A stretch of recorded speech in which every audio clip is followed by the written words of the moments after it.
Bismillahirrahmanirrahim. Alhamdulillah wassalatu wassalam ala Rasulillah Sayyidina Muhammadin ibn Abdillah wa ala alihi wa sahbihi wa man walah.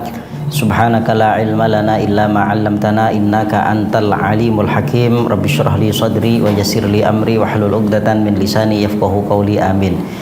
Ikhwani yang dirahmati oleh Allah Subhanahu wa taala, sujud syukur itu hukumnya adalah sunnat.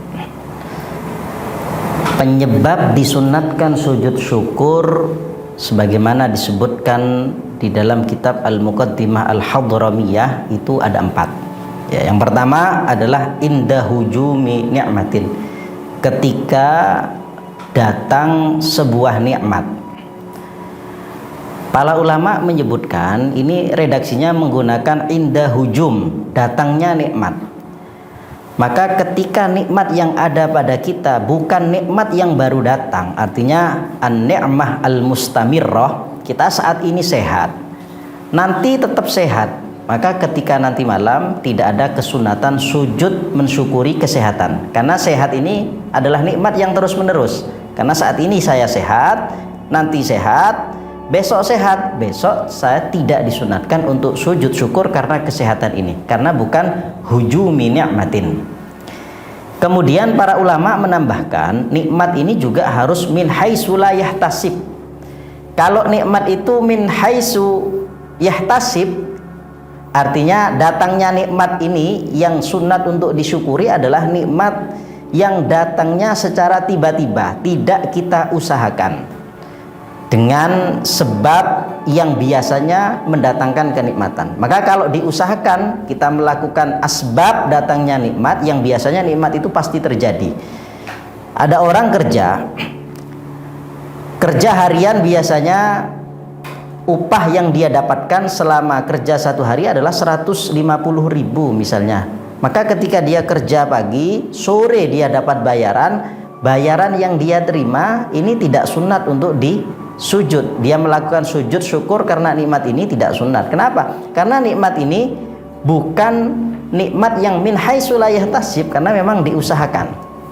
Itu yang pertama.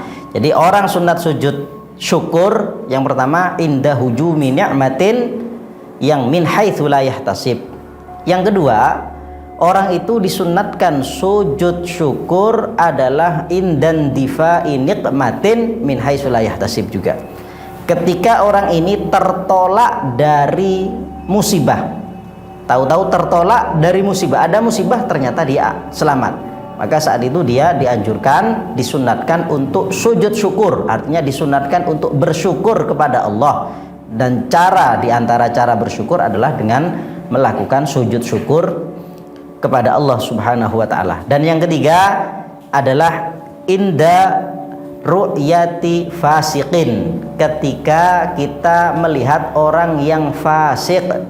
Ada orang fasik, kita melihat orang melakukan dosa besar atau melakukan dosa ya, baik kecil seperti oleh para ulama, itu kita sunat karena kita diberikan keselamatan dari maksiat tersebut.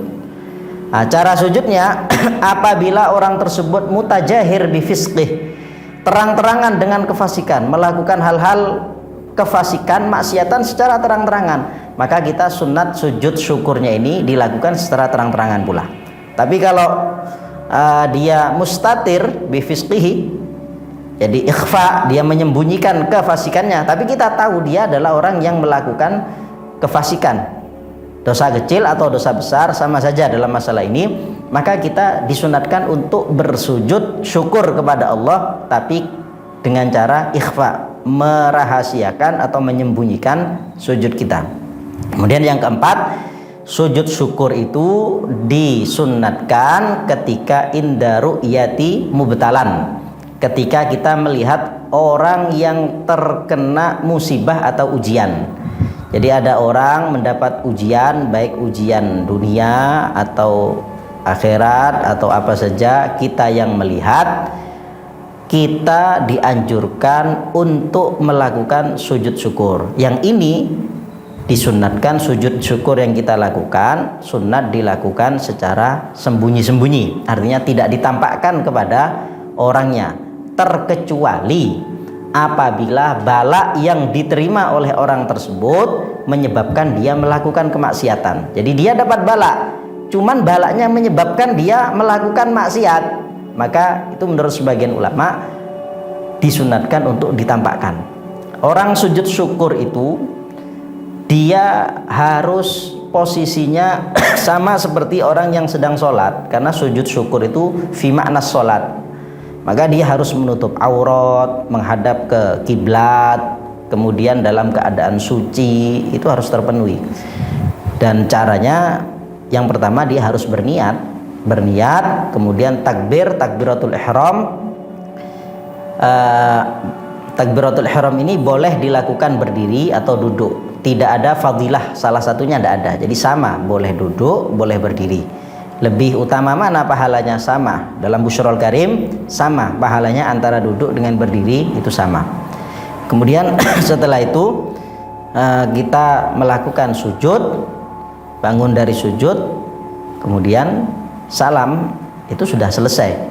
Maka ketika kita mendapatkan hal-hal yang perlu kita syukuri, diantaranya ketika datang nikmat, ketika kita tertolak dari musibah, ketika kita melihat orang fasik, atau ketika kita melihat orang terkena ujian atau bala, ini ada hal yang disunatkan untuk kita lakukan, yaitu bersyukur. Diantaranya adalah sujud syukur.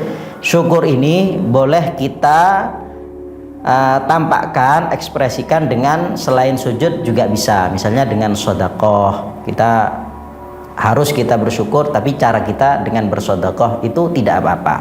Atau dengan cara lesan kita mengucapkan alhamdulillah, itu juga tidak apa-apa, bagian dari ungkapan syukur kita. Cuman yang lebih utama adalah mengumpulkan tiga-tiganya. Kita sujud syukur, lesan kita mengucapkan alhamdulillah, dan kemudian kita bersedekah karena hal yang perlu kita syukuri tersebut. Ini yang bisa Al-Faqir sampaikan, kurang lebihnya mohon maaf. Sallallahu ala sayyidina Muhammadin wa ala alihi wa sahbihi wasallam. Walhamdulillahi rabbil alamin.